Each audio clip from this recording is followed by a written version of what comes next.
इंसान की सबसे बड़ी धरोहर उसके अच्छे स्वास्थ्य को माना जाता है। अच्छा स्वास्थ्य हो तो हम अपनी जिंदगी पूरी क्षमता के साथ व्यतीत कर सकते हैं, अपने लक्ष्यों को पाने में समर्थ बन सकते हैं। पर अक्सर अच्छे स्वास्थ्य और बीमारियों के बीच एक कड़ी देखने को मिली है जिसे हम जागरूकता की कमी कह सकते हैं। बीमारियां ठीक करना तो हमारे हाथ में नहीं है, पर इनसे बचाव हम सब कर सकते हैं और इसी बचाव की ओर अपने कदम आगे बढ़ा रही है हमारी पोथी-पति फाउंडेशन। नमस्कार, मैं साक्षी चौधरी और आज मेरी चर्चा का विषय है ऑर्थोपेडिक्स ऑफ वुमेन हेल्थ, जिसमें मेरा साथ दे रहे हैं डॉक्टर अमूल्य, जो कि पटना के अक्षत सेवा सदन के विख्यात ऑर्थोपेडिक पेडिशियन, ऑर्थोपेडिक सर्जन और कंसल्टेंट है। नमस्कार, मेरा नाम डॉक्टर अमूल्य कुमार सिंह है। मैं पटना के यारपुर मोहल्ले में अक्षत सेवा सदन है उसका निदेशक हूँ और ऑर्थोपेडिक सर्जन हूँ यहाँ पे, और यहीं पे अपना कार्य करता हूँ, मरीजों की सेवा करता हूँ। चर्चा शुरू करते हुए मेरा पहला प्रश्न है ओस्टियोपोरोसिस पर, जो कि मेनोपॉज के बाद की एक बहुत ही कॉमन प्रॉब्लम है। बॉडी में एस्ट्रोजन लेवल लो होने के कारण बोन लॉस देखा जाता है, जिससे कि फीमेल बॉडी बोन फ्रैक्चर के बहुत ही प्रोन हो जाती है। तो आइए हम डॉक्टर अमूल्य से जानते हैं कि ऐसी कंडीशन को हम कैसे टैकल कर सकते हैं, इसमें क्या क्या प्रिवेंटिव मेजर्स है जो हम अपना सकते हैं। ऑस्टियोपोरोसिस हमारे देश में ही नहीं पूरे विदेश में बोला जाए बहुत बड़ी समस्या आ चुकी है। अब सामान्य लोग क्या समझेंगे इसके बारे में? कमजोर हड्डी। जी सर। कमजोर हड्डी के बारे में बोलना मैं चाहूंगा कि हर कोई घर में अपना लकड़ी होता है। एक घुंड लगी हुई लकड़ी जो होती है वो किस तरह से कमजोर हो जाती है और अगर हल्का सा झटका पड़ जाए तो गिरने लगता है, टूट जाता है। दूसरा, पेड़ा देखा जाता है, बताशा देखा जाता है। बताशे को अगर हल्का से छू दिया जाए भुड़भुड़ा के टूट जाता है। उसी तरह वो ऑस्टियोपोरोसिस है, हड्डियां कमजोर हो जाती है। कारण बहुत सारे है, उसके बारे में हम लोग चर्चा करेंगे।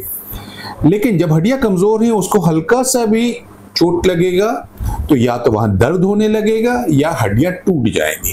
तो या तो हड्डियों में दर्द होगा या मांसपेशियों में दर्द होगा, और वो ज्यादा जब बढ़ जाएगा तो उसके बाद हड्डियां टूट सकती हैं।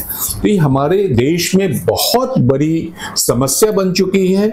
समस्या बनने का मुख्य कारण ये हो जाता है हमारी जीवन शैली में खराबी। हम लोग जो अपनी जीवन शैली जी रहे हैं उसमें हम लोग देखा जाए खान पान में गड़बड़ी हो चुकी है।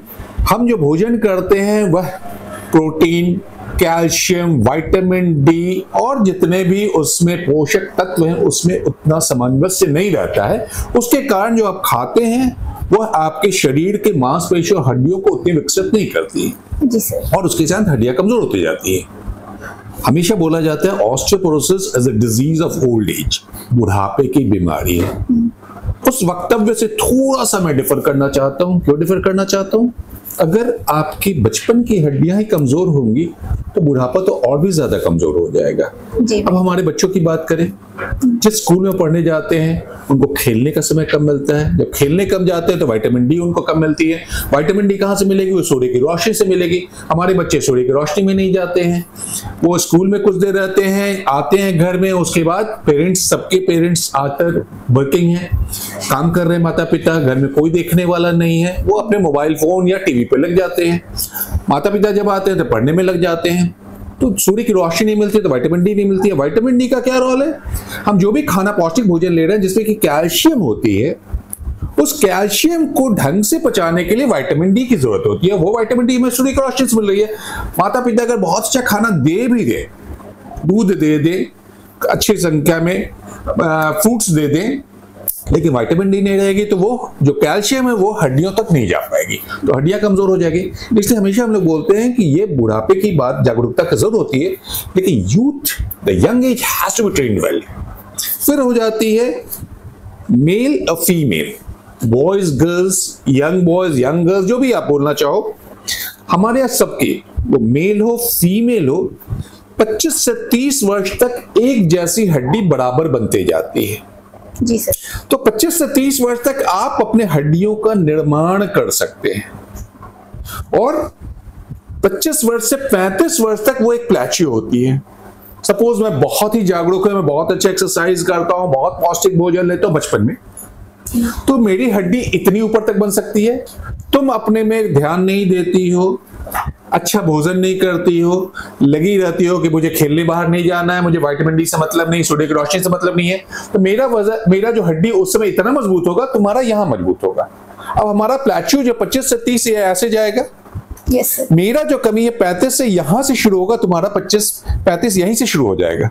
मेरा होता होता कम हो सकता है, जो 65-70 वर्ष में होगा, तुम्हारा वो हालत 35 वर्ष में हो चुका है।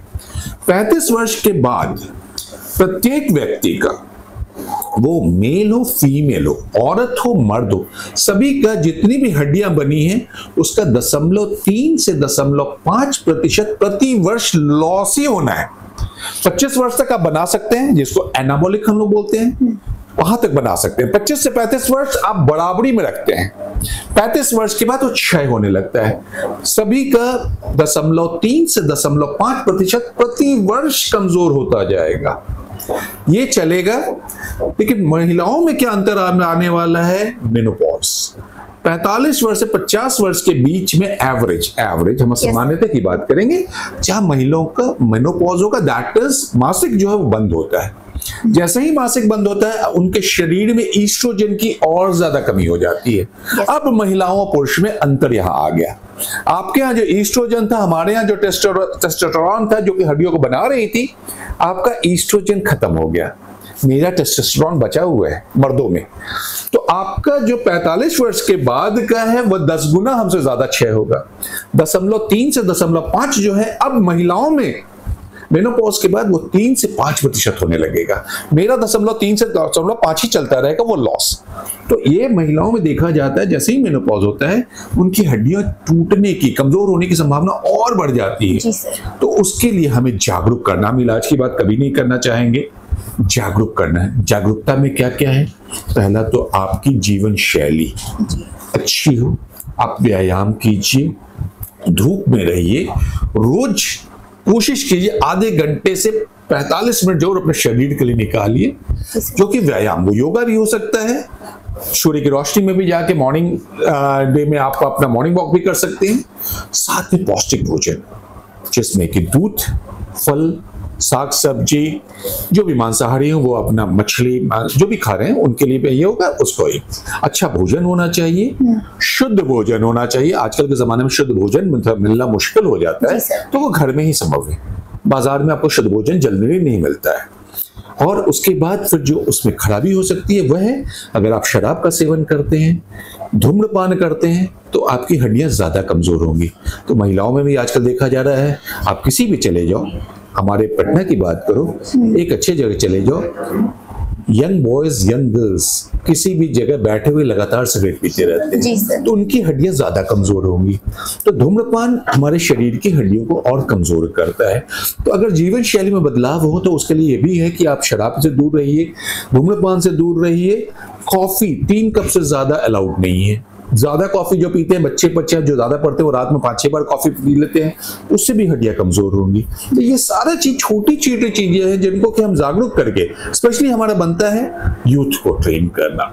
15 साल के आसपास के जो बच्चे हैं उनको अगर हम ज्यादा वो समझ सकते हैं, उसके पहले वालों को तो हमें गार्जियन को समझाना है, लेकिन उस समय अगर 15 से 25 वालों को हम लोग समझाने लगे तो उस समय हड्डियों को ज्यादा मजबूत कर लेंगे। तो उनका बाद का जो जिंदगी है वो उनका स्वस्थ रहेगा, स्वस्थ शरीर रहेगा, तो आप कहीं ना कहीं से खुद खुश रहिएगा। जी सर, तो हमारी जीवन शैली जो है वही हमारे स्वास्थ्य का परिणाम है। It's been a pleasure to have you on the show doctor. We hope that your expertise will help other people in need. आपके टाइम और कंट्रीब्यूशन के लिए बहुत बहुत धन्यवाद। We hope to have you back soon. Thank you sir. Thank you. Basically this message should go into society कि हमें healthy बनना है। Thank you so much. Hope जो भी दर्शक हमें देखेंगे वो इसको जिंदगी में अमल करेंगे and this our society will be much more healthy. Thank you.